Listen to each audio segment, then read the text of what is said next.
here are the box office numbers for the weekend, just Friday to Sunday. So here we are, provided by Box Office Mojo, as always, of course. So number one, no surprise to anyone, Aquaman again. For the third straight weekend, they brought home 31 million. Of course, this is domestic numbers, so 31 million domestically there.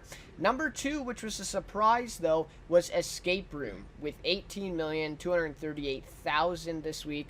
And then number three, Mary Poppins Returns with 15,860,000. Number four is Bumblebee with 13 million. And then number five is Spider-Man in the Spider-Verse, which is very close to Bumblebee with 13,126,000. And Bumblebee's at 202,000. So very close race there. And then number six to end things off here in the top six is The Mule with 9.1 million. So not a lot of change, right? I think all of these movies, except for Escape Room, were here in this top six, and then Vice got knocked out by Escape Room here for this weekend. So anyways, just a few other things then to go over, especially with Aquaman. Some big stuff happening, and we'll discuss that in just a couple of minutes. But okay, so Aquaman has now pushed over 940 million worldwide this weekend, now becoming the highest grossing worldwide release in the DC Extended Universe. Crazy stuff, right? So Aquaman will most likely follow suit and once again finish number one at the box office next weekend.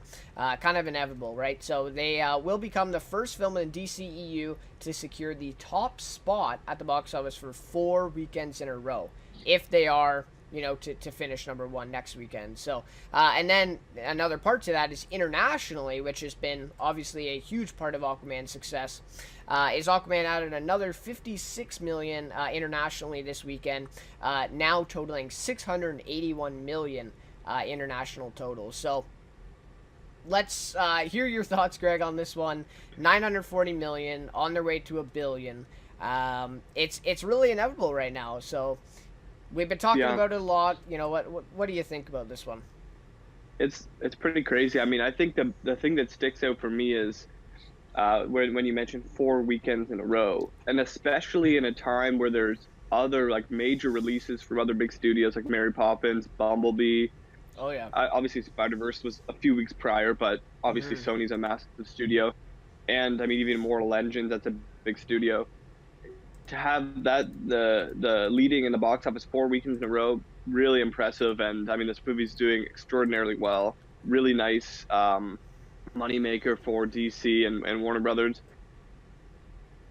And I mean, although I think it's somewhat mixed critically, I think some people have some reservations about this film. Certainly not as big of a critical hit as Wonder Woman, but yeah, definitely better than movies. I think it's a big win for Warner Brothers and DC.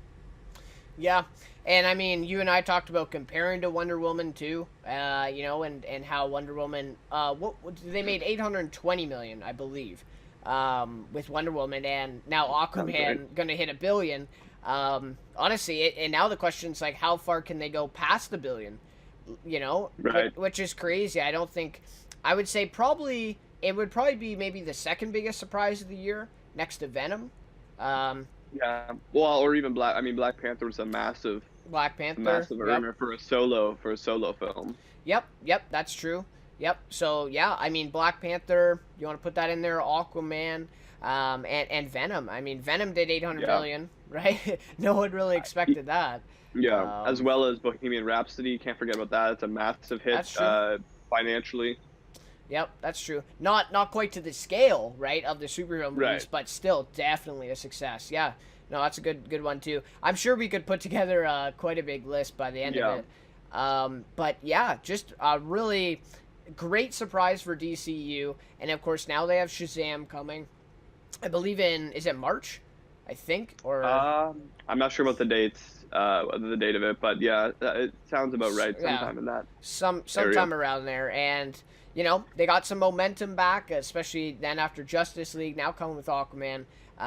Really great stuff. So, yeah, 940 million worldwide. So, next week when we come back, it'll probably be at $1 billion. So, crazy stuff. And, of course, I went to see it. You haven't got a chance yet, right? Nope, have not seen it yet. Okay. Definitely on my probably top of the list right now, though. Yeah. Yeah, no, it is great, and I agree with you about the critics not, totally being on one side, but I think the audience, I've heard at Yeah. least, kind of the majority of people, I think everyone really likes it, but obviously some people have reservations, like you said, with maybe them not taking it too seriously at times. It's a really fun movie, and they focus a lot on entertainment rather than serious stuff. I don't know if you heard, but there's a scene where a squid or an octopus is playing the drums or something like that. Oh yeah. Everyone's talking about that, and some other stuff. But it's a fun movie, and I think that's another reason why it's gotten how much it has, especially internationally. I think that plays a big part in that. So crazy stuff. So 681 million internationally, and then we're up to, I believe it is 260 million domestically. Crazy stuff.